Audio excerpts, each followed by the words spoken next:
Deputado Ayrton Faleiro, o PMDB aceitou o DEM, o deputado Lira Maia, como o candidato.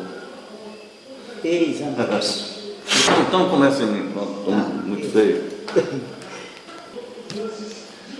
Nós estamos com o deputado Ayrton Faleiro, deputado estadual pelo PT, candidato à reeleição para mais um mandato, para o 4º mandato, e é uma das lideranças respeitadas dentro do Partido dos Trabalhadores no Pará, inclusive vice-presidente do partido do Estado.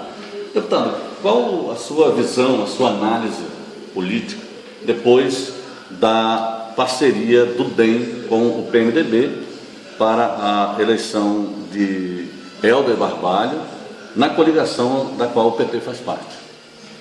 Eu sempre digo que a situação mais confortável do PT é estarmos discutindo a sucessão da governadora Ana Júlia. O povo do Pará nos deu a oportunidade de governar o estado do Pará.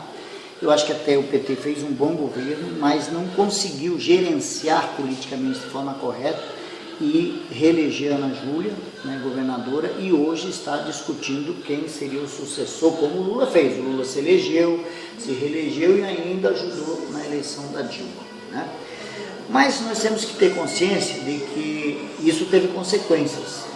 O PT do Pará, ele entrou numa certa ressaca pós a derrota do governo do Estado, e na minha avaliação nós tivemos outra dificuldade, que foi a não construção de um nome para ser candidato a governo do Estado.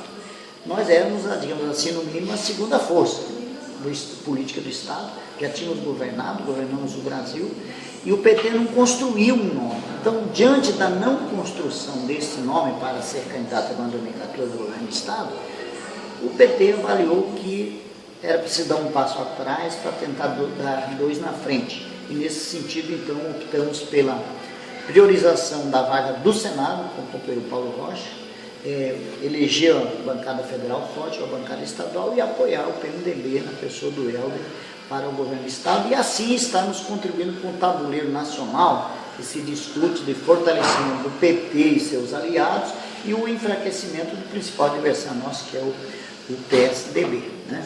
Aí, depois se consolidou isso, veio o debate do vice. É bom que se diga, o PT não é que encabeça a chapa, quem encabeça a chapa é o PMDB.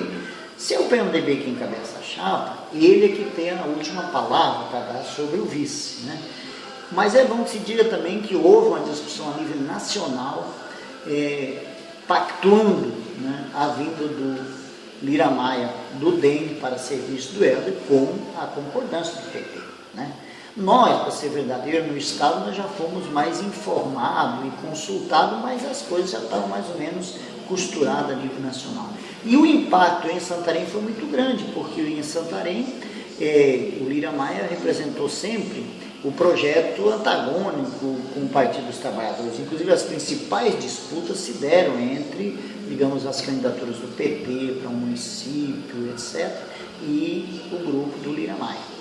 Então, isso impactou de forma muito negativa. Eu sei que isso vai ter consequências. Eu tenho dito que... Já está tendo, Já está tendo, Vai ter consequências. Vai ter gente que digamos, vai até se desfilar do PT, outros vão para outros partidos de esquerda, outros não vão votar, E outra turma que vai seguindo a orientação estadual, a orientação nacional. Nós sabemos das consequências.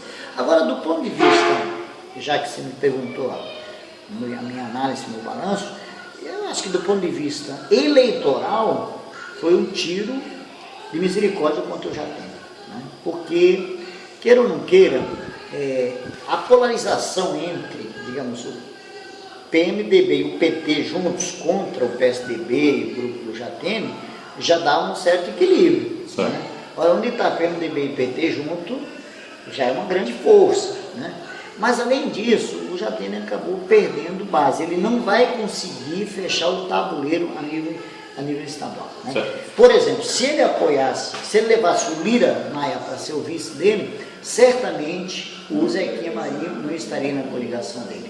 Como agora, se ele mantiver a ideia do vice-governador Helenilson Pontes ser o candidato ao Senado, certamente o Mário Couto vai rachar com ele. Então, do ponto de vista da desagregação desses componentes ou de pedaços do grupo que apoiou o Jatene para a sua eleição, isso facilita, sem dúvida, a eleição do Helder, como facilita também a eleição do candidato ao Senado do PT, o Paulo Rocha. Então, essa é a nossa avaliação. Qual o ganho do PT dentro dessa coligação, Ayrton?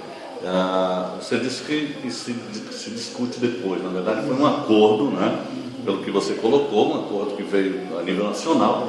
E aqui em Santarém, o PT teve que engolir esse acordo, com todos esses problemas que você citou, aí, saída de alguns filiados, descontentamento e tal.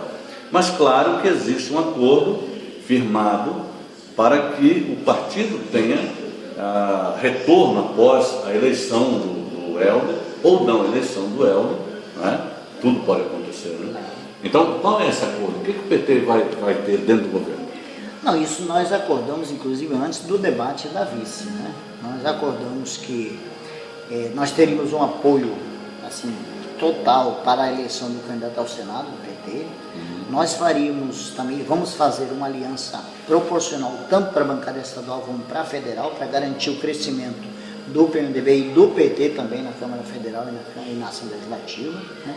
Mas o mais importante é o que nós discutimos sobre o que nós estamos chamando, nós precisamos ver a cara do PT no governo. Então nós queremos que os principais programas do PT estejam fazendo parte tanto do programa de campanha como do plano de governo após a eleição, se caso o Helder vir ser eleito governador do estado. Sim, mas isso foi feito também, certamente, pelo DEM. O que os interesses do PT, dentro desse acordo, batem com os interesses, vão bater com os interesses do DEM. Mas eu tenho consciência de que, na medida que o DEM compõe, por exemplo, a vice, ele também vai querer compor o governo. Então, o Helder vai ter, no caso da eleição, vai ter uma tarefa, né, inclusive de escolher quem é o aliado ou o integrante prioritário, né? Que pelo tamanho do PT e pela história, né, porque a coligação pegou muito a partir de uma decisão da junção do PT e do PMDB, né? Isso tem peso, né? Mas eu não posso negar aqui que o DEM vai ter o seu espaço em governo, né, e etc. E o desdobramento depois, né? Essas coisas é difícil você medir hoje, né? Mas, por exemplo, nós também discutimos com o Helder, quando nós fomos conversar, que, por exemplo, a Assembleia Legislativa não devia entrar em acordo com partido nenhum, né? Com partido nenhum, para que após a eleição do governo se discuta, então, como compõe a mesa diretora da Assembleia Legislativa, quem compõe a presidência, etc. Entende? Eu acho que a prática mostra muito assim, se conversa muito antes, se acorda antes, depois da eleição é que a gente vê o comportamento.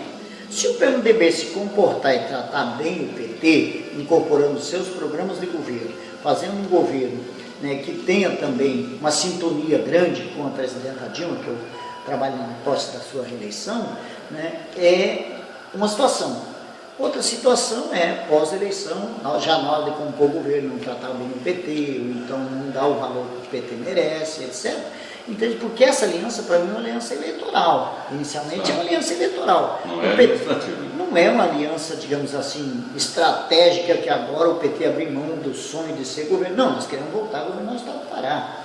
A avaliação é de que, apoiando o Helder agora, a gente pode crescer eleitoralmente, tanto na bancada estadual, na bancada federal, eleger o Senado, e se colocar para o futuro. E o futuro vai depender muito do tratamento que nós recebemos. Se nós recebemos um bom tratamento, podemos caminhar mais um tempo juntos. Se o tratamento não for legal, ou então o governo não corresponder às expectativas do PT, o PT pode sair a qualquer momento do governo. Bom, o deputado Ayrton Faleiro está tentando a reeleição agora, como eu disse, e com propostas mais ampliadas, certamente, porque o cenário da região ele é um pouco diferente do que foi há 4 anos quando você foi eleito deputado.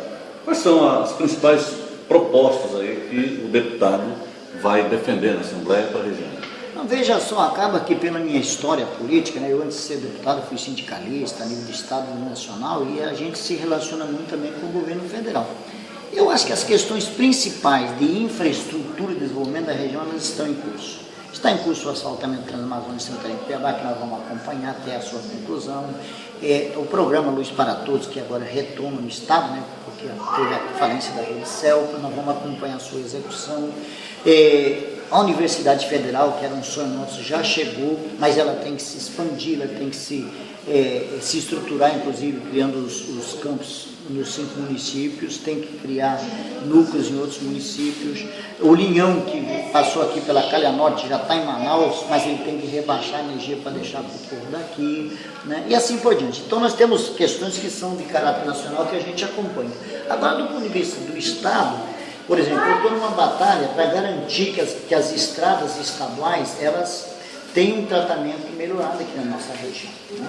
Veja só, nós temos aqui a Transuruá, inclusive eu coloquei uma condicionante com o governador para apoiar um empréstimo de 1 bilhão e 800 milhões e aprovar a taxa minerária no valor de 300 milhões por ano que entra no Estado, que fosse asfaltar naquela estrada. O governo mandou o projeto, nós aprovamos o empréstimo, mas agora eu vou acompanhar para que seja liberado o recurso e seja executado isso. Você acha que sai alguma coisa esse ano, hein?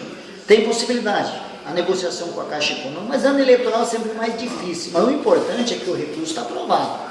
A Assembleia autorizou o governo está correndo atrás e vai pegar. Ou esse governo, o próximo vai executar. Nós vamos acompanhar isso. Eu estou entrando, por exemplo, com um projeto de lei que foi aprovado na Assembleia, como indicativo ao governo do Estado, para criar um programa estadual de apoio à trafegabilidade rural. Eu acho fundamental.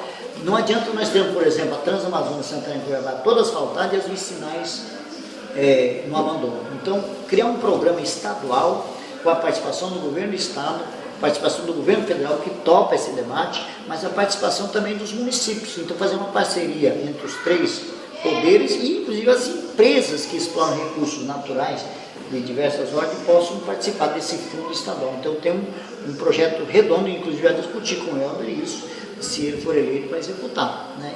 Entreguei na mão do Jatene, o projeto está aprovado, né? Também está estudando, não vou dizer que ele disse não, mas ele está estudando. Então esse é um programa. O ensino médio, infelizmente nós temos um descompasso entre o que é o ensino superior no nosso país, no nosso estado, e até o que é o ensino fundamental. O ensino médio, o Pará ganhou o título do pior ensino médio do Brasil. Então nós precisamos de um ensino médio regular.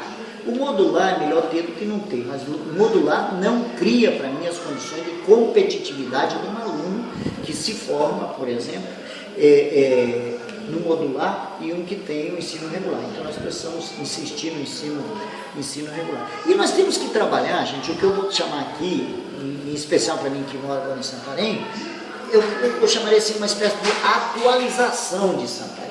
Porque eu relatei várias políticas estruturantes do governo federal. Além disso, eu entrei posto para cá, da Zona Franca. Mas a cidade de Santarém, as nossas cidades, elas continuam assim meio que defasadas, parece que a coisa não anda, não avança.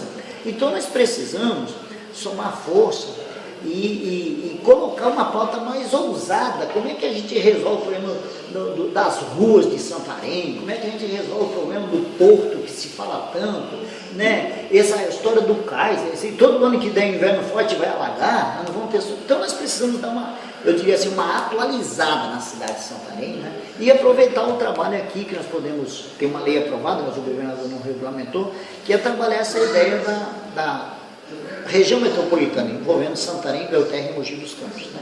Então, o que fazer tem muito, né? Eu mencionei algumas coisas que estão no nosso horizonte. Obrigado por sua participação. Obrigado também. Portal Directa. Até a próxima. Bom.